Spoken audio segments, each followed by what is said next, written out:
Welcome to the Heart of Show Business. I am your host, Alexia Melocchi. I believe in great storytelling and that every successful artist has a deep desire to express something from the heart to create a ripple effect in our society.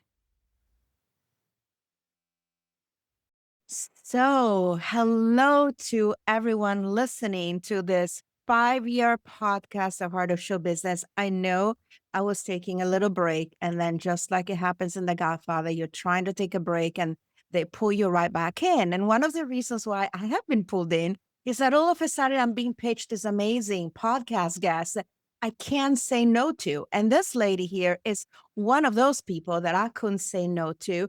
I have with me, and hopefully I'm saying it right, Mier Liu. She is an incredible female entrepreneur, producer, pivoting in the world of verticals, global producing, and just writing the new playbook for the industry. The entertainment industry is changing fast, and not just in Hollywood.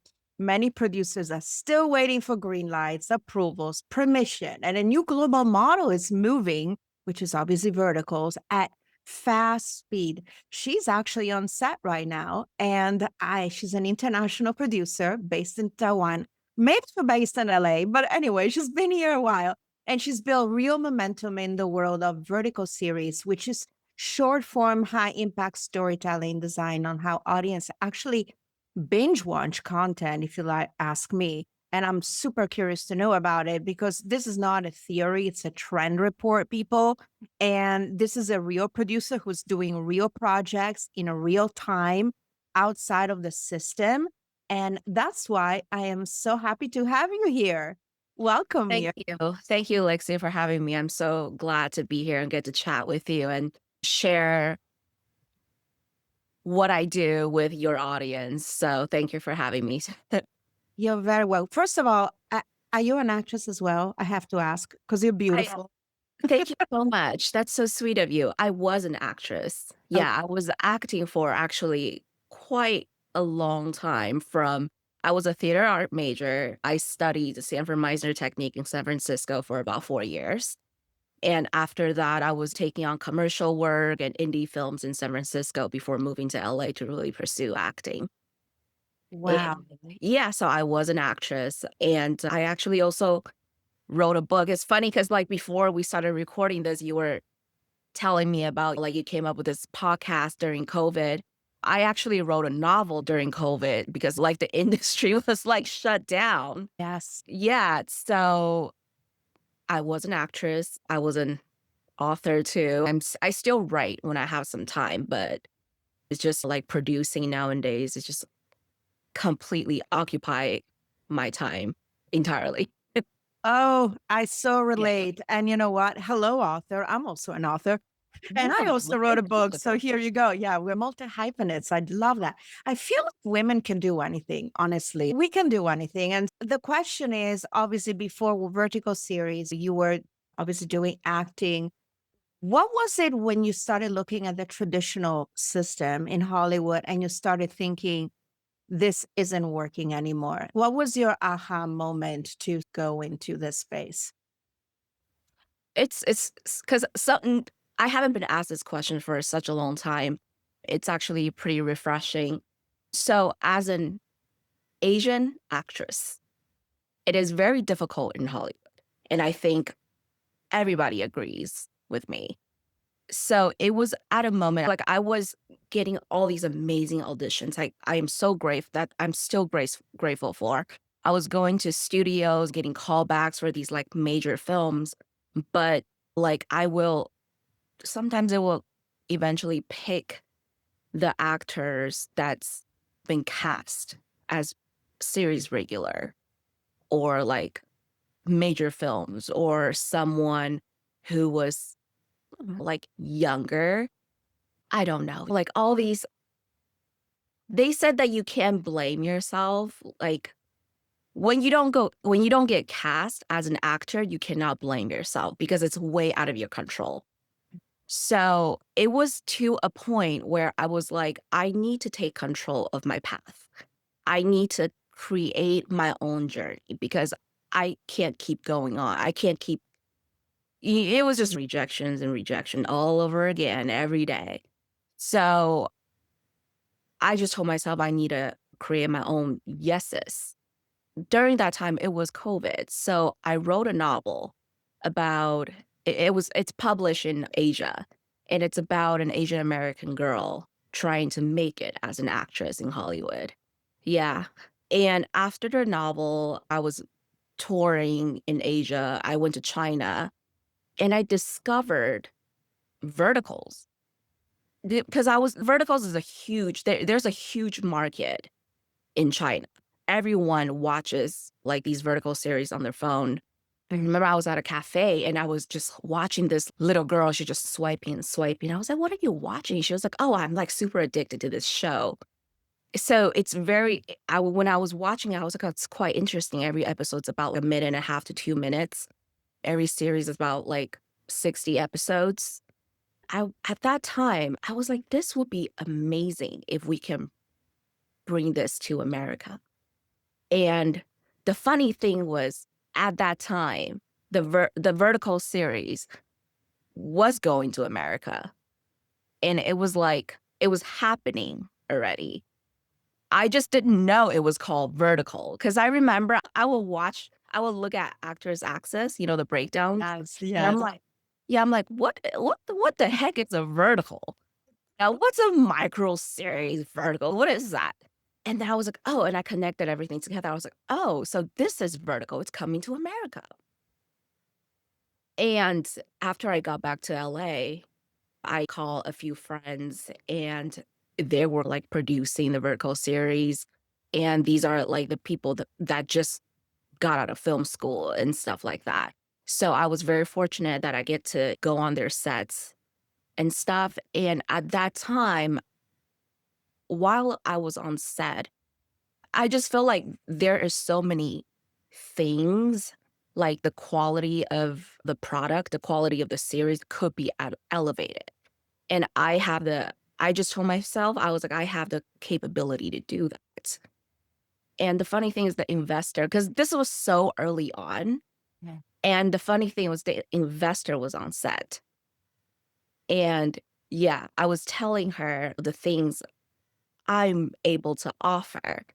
And she just took a leap of faith and believed in me and gave me my first series. And after that, I had a meeting with Real Short. And I'm not sure if you know that it's Of the course. biggest platform in America. Yeah. I spoke with them and stuff, and I told them that I am a huge fan of this app called Choices. I don't know if you're familiar with that app, but I was like, That I don't. so I that app, it's like a game. Choices. It's pretty interesting. You can make sure you buy the diamonds and then you make choices and it's all the romantic stories, which I was super like addicted during COVID. And I was fortunate enough that I had a meeting with their EP, their executive producer. And I mentioned I am still a huge fan of choices. So Real Short is actually like the other company, the incubator company of choices. Wow. Yeah, so they were like, "Oh, this is interesting. She actually like these type of stories. So let's see what she can do." And they gave me my second show and it just kept going and going. And now we produce about 6 to 8 shows a month. That is incredible. What an inspiring story. I feel it's so funny because when somebody says, "What is vertical?" and I say to them, it's like the Candy Crush of short soap opera bingeable stuff. Because it's like, I heard that you only get to see a couple of like episodes and then you have to pay to get like the first few free. Is that true? You get to see two or three. And then if you want to see what happens next, then you have to pay. Is that what it is? Kind Yeah, so of. it's called Before Paywall. Okay. So, it all depends on the series. Some series they have 8 free episodes, some has 10, some has 13, or even 15. Okay. Yeah, and after that, if you wanna see what happens, you'll have to pay. Wow. They must have some confidence that people are gonna get addicted and start binging, but I think it makes sense to me that you are doing what you're doing because as we know, everybody has attention deficit disorder right now with everything that is happening in the world, especially young people.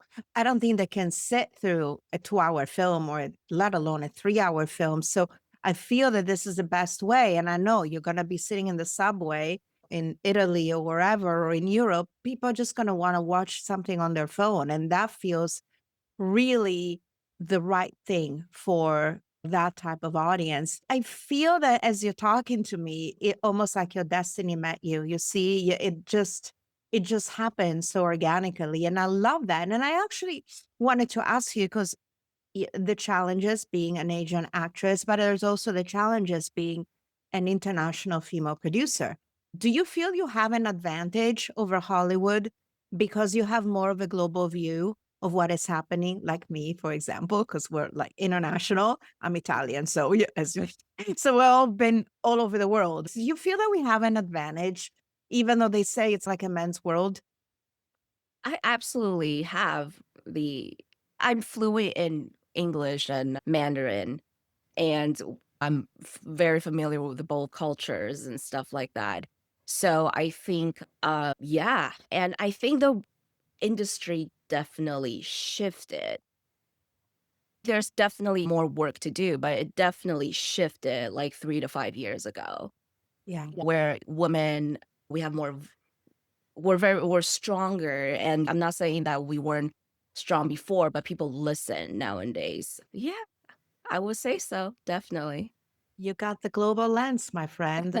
That always helps, I feel. So, from what I understand, and tell me if I get this right. So, from what I know about verticals, is that, and you can tell me if I'm wrong or not, they're basically shot in 8 days, from what I know, with Mhm. very little money by Hollywood standards, couple $100,000, and then you got to shoot what you shoot.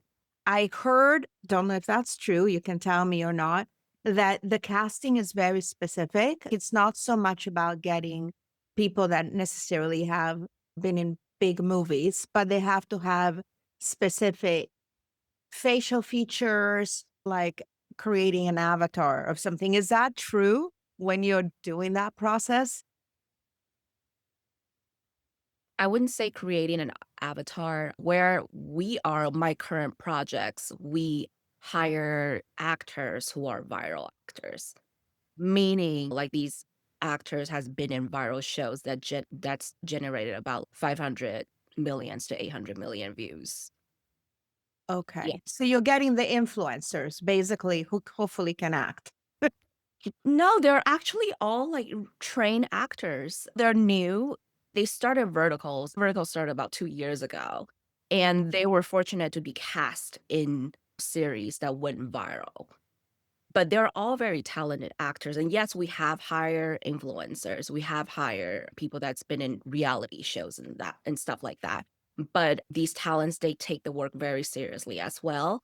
They will hire acting coaches and stuff like that. Oh, wow. So, yes, they have the talent and they have the looks, and that's why I love them so much. Oh, spoken like a true producers. You gotta stand by the actors that you choose, stand by the creative choices that you make. Is Absolutely. it what would be a genre? What are the genres that are working for somebody that doesn't know anything about vertical? What are people binge watching? You talked about choices, which is obviously what has to do with making choices, I would think. Is it romance? Is it comedy, like thrillers? Like what works in that space? Romance? Yes. Right now, all the scripts that I'm getting are young, like YA, like Okay. romance at in a college or in a high school and stuff like that. So it's like almost like the summer I turned pretty, but Yeah. Or okay. sometimes they lean towards the sexy, more of a like a sexy side. What is that show? Was it called like True Intention with Yes. Yeah, with with Reese Witherspoon. No, oh, yeah. with her spoon and her ex-husband? Yes. Yeah, like I've been getting like a lot of shows like that too. Okay. Yeah. Okay. Like Gossip Girl, Pretty Gossip Little Girl. Liars, sort of, Yeah. right? Yeah. Okay. Obviously, you caught the wave. It's blowing up. You're in the midst of it, which is kudos to you. Look at you. You're on set once again. Where do you think this is going in 5 years from now? Do you see yourself just doing that for the next 5 years? Or do you see yourself expanding now that you have the power to do so into other things? I am definitely looking to expanding into feature films. And yeah, I do feel like in 5 years, vertical is gonna take over the entire world. I feel like it's already happening now that we have all the bigger players coming in, like the mainstream media, like Netflix, Warner's Brother, or Paramount's with the bigger players. And this is eventually gonna become mainstream. Yeah. Yeah. Yeah. And I have been asked this questions multiple times. I tend to like compare it with reality shows back in the days, like in early 2000, or what is this? This is so silly, but we love it.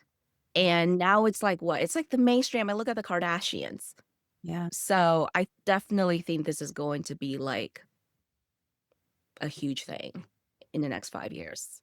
Yeah, I think so too. I think it was video games and then it was a reality. And now I really believe that this is something that we all want. And we want to have the maximum entertainment for the minimum amount of time possible so that we can actually go on and do things in our lives. Did you have to have a specific mindset shift in order to succeed in a space that wasn't fully validated at the time when you started? Obviously, you want to create your own yeses, which was one of them. Was there anything else? Like I had to, I don't know, I just adapted and everything just happened smoothly in a very positive way. I wouldn't say there were any challenges at all. Yeah, I actually love this even more. I love producing. I love being on set, like talking to the actors, talking to crew, and making the clients happy and just being able to deliver the work that they asked me to do. Yeah. Yeah. Yeah.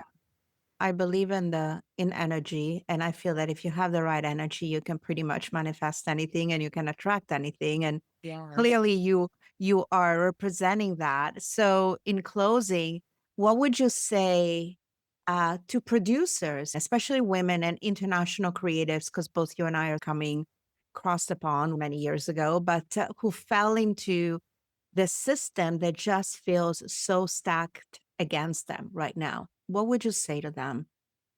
I would say keep going. Don't take no for an answer. Create your own path because that's what I did. I eventually turned all the no's into a solid yes. And God, I can't even we can have another chat to talk about all the no's I've experienced throughout the entire decade. Basically, it's all about timing, but you just gotta make sure when the time comes, you are ready. And don't give up. Don't take no's as an answer. I think that's the major thing. Like, just keep going and never stop.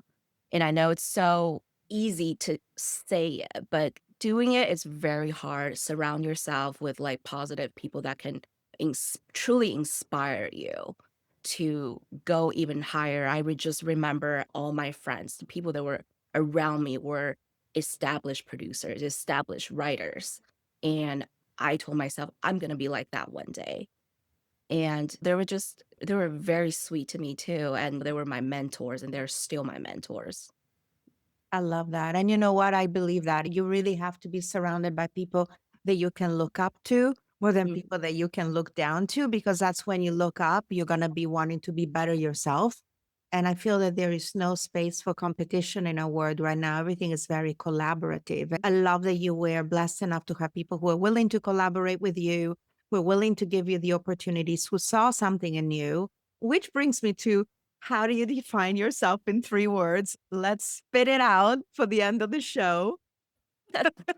I would say peace, Okay. strength, and leadership. Mm.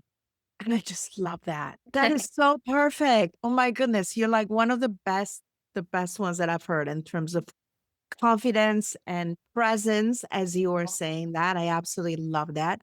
I have to say, in closing, while I had you on the show, I just want us to remind us that there is more than one way to build meaningful, sustainable careers in this industry. I think the future of producing is not about waiting for permission, as you clearly didn't wait. It's about understanding where the audiences are going, and you have to stay adaptable and be willing to build outside of the old playbook. I feel like vertical series are not going to replace traditional film and television. I'm a big fan, obviously, of the big movies as well, and I hope they stick around. I want to still go to the theater and still watch my shows, but they're opening a new door, I think, for storytellers, especially for women and international producers who want to move with intentions. And as always, the heart of show business, as we all know, it's not about the format, it's the courage to evolve and stay curious and keep telling stories that matter. And Mier Liu is one of my wonderful guests who impersonates that and just embody, not even impersonate, that sounds fake. Embodies that. Oh my gosh, I need more coffee today. But it was wonderful to have you on my show, Mir. I will drop your website and all the links to catch the many show. I looked it up. I feel like I'm in a Harlequin virtual world in there. So I look forward to people. What is the name? Can you say what the name is of the show that you just are filming right now? Or is it It's actually confidential. I can't. okay? Yeah. I can't. Top secret, but we will maybe by the time this episode drops, we will know the name. So it's been wonderful to have you and everyone over and out. This is the Heart of Show Business with yet another exciting episode in the world of entertainment.